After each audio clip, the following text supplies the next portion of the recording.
kita udah jelasin tentang pengertian stres, penyebabnya, kemudian dampaknya. Sekarang gimana caranya mengelola stres? Jadi di sana akan ada 4 baris yang isinya adalah narasikan stres yang dialami. Misalnya, saya mengalami stres ketika mengerjakan skripsi. Saya harus mengerjakan skripsi dalam revisi dalam waktu 1 minggu, misalnya gitu. Nah, terus tuliskan juga apa perasaan dan pikiran yang muncul. Perasaannya misalnya cemas, takut skripsinya nggak selesai, misalnya revisinya nggak selesai. Pikiran yang muncul jadi overthinking, atau justru malah bingung mau ngerjain yang apa. Nah, dari narasi tersebut, cari tahu penyebab utamanya. Sebenarnya penyebab utama, kalau misalkan berdasarkan pengertian stres yang kita sebutkan tadi di awal, adanya kesenjangan antara tuntutan dengan kapasitas diri, itu ada 2 penyebab. Yang pertama itu karena kita nggak tahu, maksudnya kita nggak tahu cara mengerjakan hal tersebut.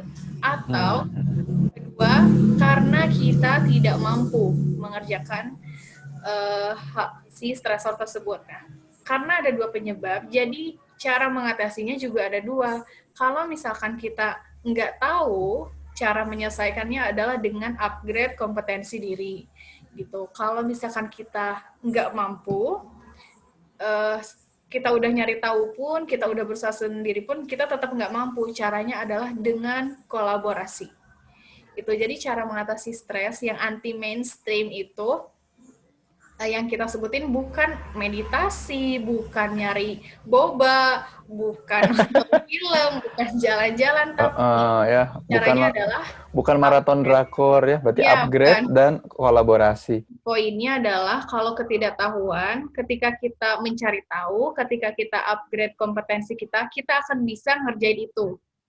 Gitu. Nah, kalau ketidakmampuan, ketika kita udah cari tahu, udah upgrade, kita tetap nggak bisa. Makanya itu kita harus kolaborasi. Nah, tapi si ketidakmampuan ini juga bukan berarti tidak mampu secara kompetensi kita, tapi tidak mampu secara materi misalnya, atau tidak mampu secara waktu, kayak gitu. Jadi bukan cuman berarti beneran nggak mampu ya, materi ya pun nggak mampu. Oke. ngerjain misalnya ketika di suatu kepanitiaan ada seseorang yang punya ide buat bikin acara, tapi dia cuma punya resource 4 orang misalnya. Jadi dia mau bikin acara, sebenarnya dia mampu untuk ngerjain, dia tahu cara ngerjain semua hal, mulai dari jadi pembicara, mulai jadi penerima penerima apa ya, yang buat daftar ulangnya, mulai jadi yang menyediakan konsumsinya, jadi dokumentasinya dia bisa. Tapi dia nggak mampu karena dia cuma punya 1 orang, dia cuma punya diri dia sendiri. Nah, dalam hal ini dia tidak mampunya secara tenaga dan secara waktu. Artinya dia harus mengatasi stresnya ini dengan berkolaborasi dengan orang lain.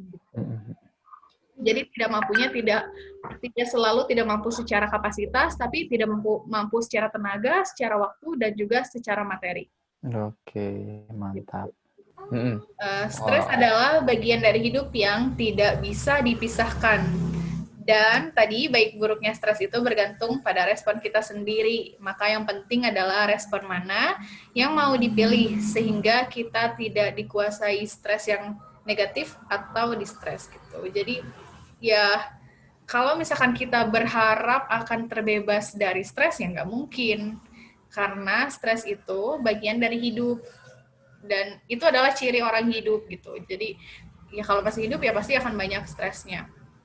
Tapi karena stres itu tidak bisa dikontrol, ada stres-stres yang tidak dikontrol, ya yang bisa dikontrol adalah bagaimana respons kita terhadap stres tersebut gitu. Jangan sampai kita dikuasai sama stres tersebut. Nah, tidak stres artinya kita berada di zona nyaman. Zona nyaman artinya kita fase pembusukan. Kenapa fase pembusukan? Karena kita ada di zona tidak berkembang gitu. Kan kalau misalkan buah nih, buah dari kecil sampai mateng itu kan berarti belum fase pembusukan ya. Artinya dia udah mateng. Ketika mateng kan dia nggak apalagi ya, dia nggak berkembang lagi, artinya bukannya naik tapi dia turun, artinya dia fase pembusukan. Dan biasanya barang-barang yang busuk itu apa? Dibuang.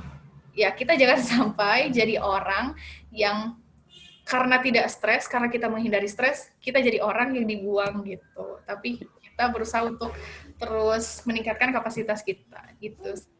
Iya ya, jadi busuk dan jadi berarti sebetulnya ketika stres itu kita harus bersyukur ya. Aduh, aku berarti nggak busuk gitu ya. Aku nggak busuk. Nggak busuk kalau kita ningkatin kapasitas. Kalau menghindar ya sama aja. Bener banget, keren. Karena artinya stres sama dengan belajar gitu. Karena dengan stres kita jadi belajar banyak hal, belajar ningkatin kapasitas kita, belajar bersosialisasi sama orang. Pokoknya dari stres itu kita bisa banyak belajar gitu. Sehingga kita tidak mengalami fase pembusukan.